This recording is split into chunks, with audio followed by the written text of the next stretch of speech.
Welcome back on my channel. आज हम इस वीडियो में बताने जा रहे हैं कि माता दुर्गा का उत्पत्ति अर्थात उनका जन्म कैसे हुआ। पौराणिक कथा के अनुसार ऐसा कहा जाता है कि एक बार महिषासुर नामक राक्षस रहता था। उसका आधा शरीर भैंसे का और आधा शरीर राक्षस का था।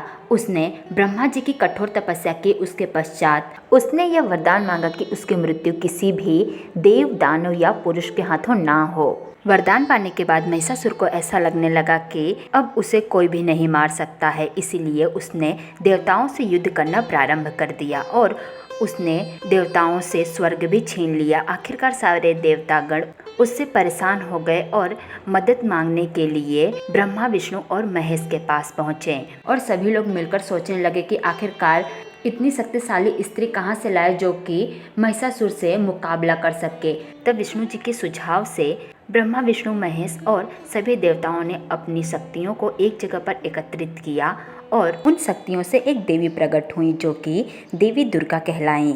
उसके पश्चात सभी देवताओं ने देवी दुर्गा को अलग अलग प्रकार के शस्त्र प्रदान किए। देवी दुर्गा ने जैसे ही अपने मुख से बोलना प्रारंभ किया तो उनकी आवाज से महिषासुर का सिंहासन भी हिल उठा। देवी दुर्गा की आवाज सुनकर महिषासुर ने उनसे विवाह करने का निर्णय किया और कुछ असुरों को विवाह का प्रस्ताव लेकर दुर्गा देवी के पास भेजा।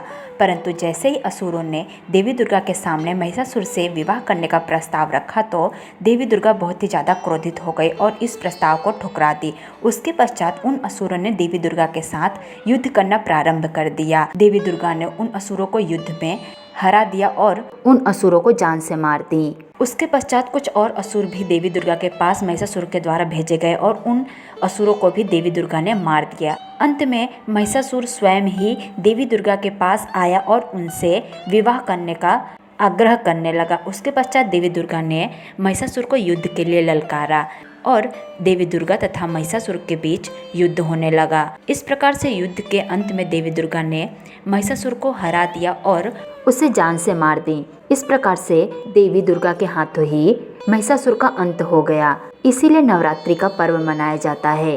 कहा जाता है कि देवी दुर्गा असुरों और महिषासुर के साथ कुल 9 दिनों तक युद्ध की थी। इसीलिए नवरात्रि के पर्व को 9 दिनों तक मनाया जाता है।